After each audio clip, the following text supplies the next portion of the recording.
Ndabaramukije bakunzi ba Bahati Info TV. Uno mwanya tugomba tugaruke ku mateka ya Général Major Evariste Ndayishimiye asanzwe ari Perezida w'igihugu cy'Uburundi.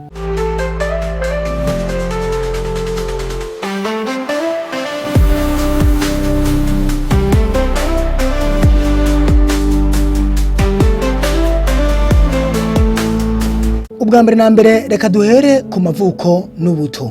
Kuri wowe utarabikora reka ndagusabe umanze ukande subscribe canke se sabone. Evariste Ndayishimiye yavutse ku wa 17 mu 1967 muri komine Giheta intara ya Gitega hagati mu gihugu cy'Uburundi. Yize amashure yisumbuye Igitega hanyuma aza kwinjira kaminuza y'u Burundi aho yiga ibijanye n'amategeko cyo twokwita droit mu Gifaransa. Ariko mu 1993 inyuma yo gupfa kwa Amerika Ndadaye intambara y'imbere mu gihugu yaradutse maze ubuzima bwiwe burahinduka burundu. Reka tugende ubwa kabiri kwinjira mu gisirikare no mu rugamba rw'intambara uhereye mu 1993 kugeza mu 2003.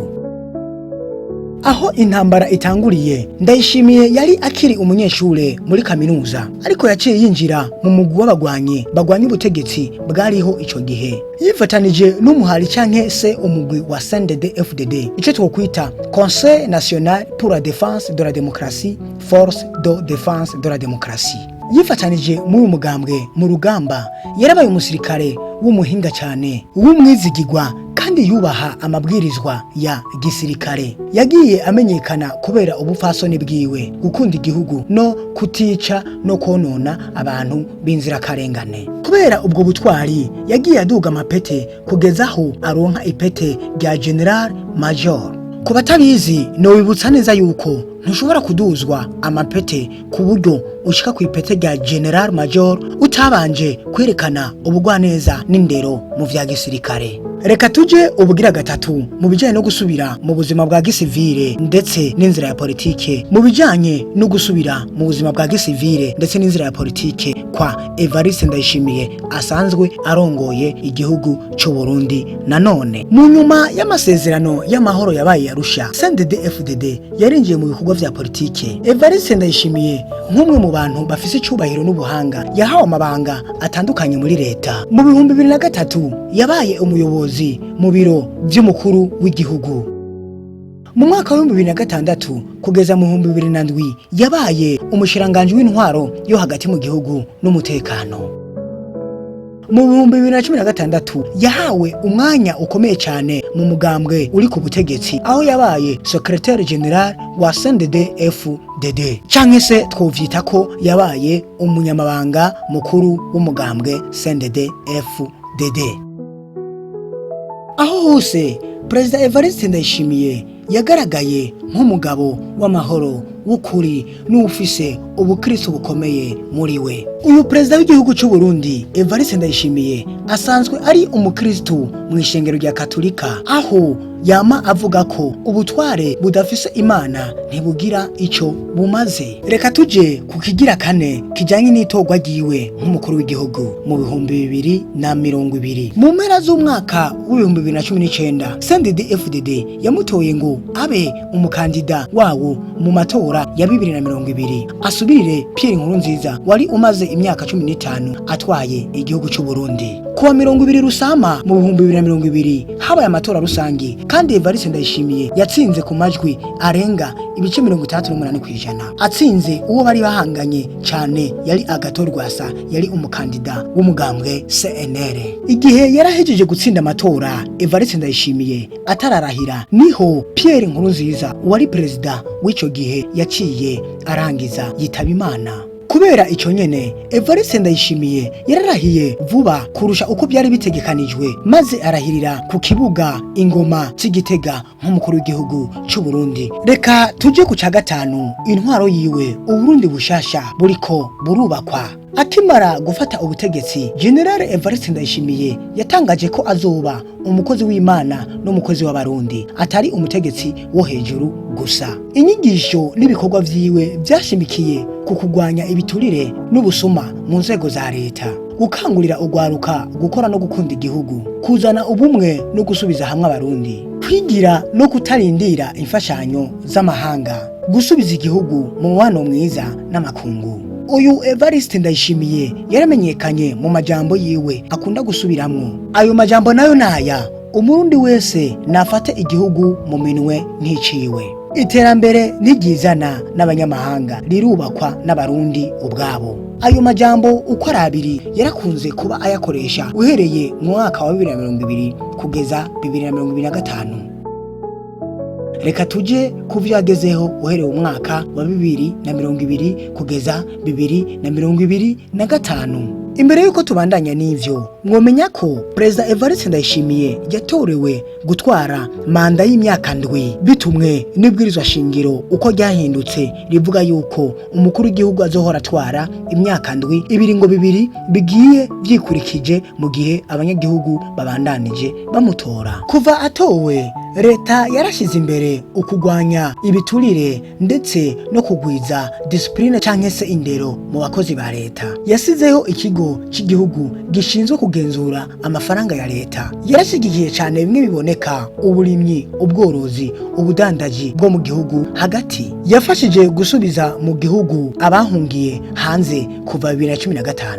Yateje imbere ibikorwa vy'iterambere nko kubaka imihanda canke amabarabara, amashure, amavuriro canke umuyaga nkuba. Ku rwego mpuzamakungu yarasize Uburundi mu shusho nziza imbere y'amakungu, aho yashize Uburundi mu ishusho nziza ya Union Africaine ndetse na East African Community cyo kwita EAC mu mfunyapfunyo, hamwe n'ishirahamwe mpuzamakungu ONU. Uyu Evariste Ndayishimiye yararongoye n'ishirahamwe rya Afrika y'ubuseruko EAC. Ubu tuvugana mu mwaka wa 2025, Evariste Ndayishimiye ni nawe ari icegera cy'urongoye ishirahamwe ry'ubumwe bwa Afrika, Union Africaine. Akaba arongoye n'ibindi bigiye bitandukanye ku rwego rwa Afrika y'uburengero ndetse n'ibindi bijanye no mu karere ka CPGR ndetse no muri Afrika yo hagati. Murumva ko Perezida Evariste Ndayishimiye kuva abaye Perezida w'igihugu cy'u Burundi yagiye arizegwa mu buryo bugiye butandukanye bivanye n'ubutwari ndetse n'inguvu n'inkomezi agenda akorana ibikorwa vyiwe ahasanzwe aherereye. Uyu Perezida w'igihugu cy'u Burundi Evariste Ndayishimiye arakunda kugaragara cyane ku mirongo yo gutunganya umutekano mu karere ka Afrika yo hagati ndetse n'iy'ubuseruko, aho twotanga akarorero nko mu gihugu giharanira intwaro rusangi ya Congo. Uyu Evariste Ndayishimiye Perezida w'igihugu cy'u Burundi yarongeye atumirira abashoramari b'abanyamahanga cyangwa abagwizatunga b'abanyamahanga kuzana ivyabo mu gihugu cy'u Burundi ndetse no gufasha igihugu, aho yagiye aravuga ati Uburundi ni igihugu c'amahoro, igihe cy'intambara cyarashize, ubu ni igihe cy'iterambere. Reka tuje ku cindwi kubijanye n'umuco n'imibereho. Evariste Ndayishimiye azwi nk'umugabo wicisha bugufi, akunda gusenga no gukorana n'abanyagihugu mu buryo bworoheje. Ni umugabo wubaha Imana canke se Perezida yubaha Imana. Yama asaba ko inzego z'igihugu zishingira ku mutima w'ubupfasoni n'ubutungane. Afise umugore umwe, Madame Ingene Ndayishimiye, nawe asanzwe ari umuntu afise ibikorwa byo gufasha abatishoboye, abana n'abakenyezi biciye muri Fondation Bonagision umugiraneza. Reka tuje ku cy'umunani, ubutumwa n'indangagaciro ziwe. Ndayishimiye akunze kuvuga ubutumwa bugira buti: umugambwe ntuzohora utsinda kubera ibigwanisho, ariko kubera ibikorwa vyiza. Uburundi bushasha si igihugu c'abantu bacunzwe, ni igihugu c'abantu bakorana. Uri ku butegetsi ni umusuku w'abanyagihugu, si umwami wabo. Aya ni amajambo akunda gukoreshwa na Perezida w'igihugu cy'u Burundi Evariste Ndayishimiye, aho ari amajambo agaragaza ubutumwa bwiwe imbere y'abanyagihugu b'igihugu cy'u Burundi. Amajambo nk'ayo yamuhaye izina ryo kuba umukuru w'igihugu w'abanyagihugu, atandukanye n'abandi bayoboye imbere yiwe. Ariko bitavuze ko abayoboye imbere yiwe batakoze neza, barakoze neza. Uyu Evariste Ndayishimiye yaragiye aritaba inama zigiye zitandukanye hanze y'igihugu kandi zifise akamaro ku gihugu, aho twovuga nk'akarorero inama yitavye agiye mu gihugu c'Ubuganda, iyo nama yari inama y'ubumwe bwa Afurika mu bijanye n'uburimyi. Kandi uyu Evariste Ndayishimiye yarigeze kwitaba inama ya TISAD aho yabereye mu gihugu c'Ubuyapani, aho yahuye n'abakuru b'ibihugu hamwe n'abashoramari mu rwego rwo guha amahirwe igihugu c'Uburundi kugira ngo naco gishobore kubandanya gitera imbere. Evariste Ndayishimiye aho yazanye imbonakazoza ya 2040 igihugu c'Uburundi kifashe,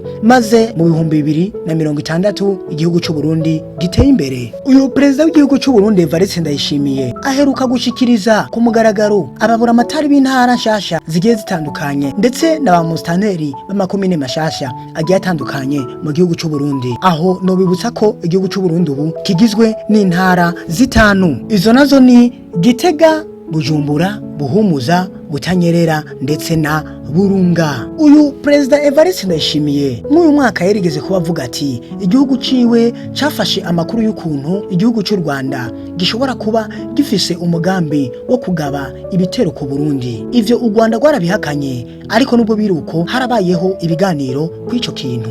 Kandi mu mwaka wa 2025 Perezida w'igihugu cy'u Burundi yahawe inshingano canke se ibikorwa byo kuba intumwa yihariye y'ubumwe bwa Afurika mu karere ka Sahara. Ibi byashimangiye igihugu cy'u Burundi mu makungu uburyo kiriko kigaragara neza imbere y'amakungu, uburyo Evariste Ndayishimiye ariko arakora neza imbere y'abanyagihugu. Mw'iyi minsi canke mwaka kanya tuvugana, uyu Perezida Evariste Ndayishimiye amaze imisi yiruka mu bijanye no gutunganya igisata cy'ubutare, aho utunenge twose ariko agenda dukosora kugira ngo ubutare buze buradandazwa ku mugaragaro ndetse bwinjirize amafaranga igihugu. Aho twavuga neza yuko ari bikorwa abandanya akora kandi azobandanya akora, kuko nibikorwa yama avuga ndetse mu majambo ndetse no mu bikorwa vyiwe. Reka tuvuge tuti uyu perezida w'igihugu cy'u Burundi ni inararibonye, ari gusubiza ibintu ku murongo mu buryo bwihuse. Reka mbasabe mubandanye mukurikirana ibiganiro vya Bahati Info TV. Bye bye.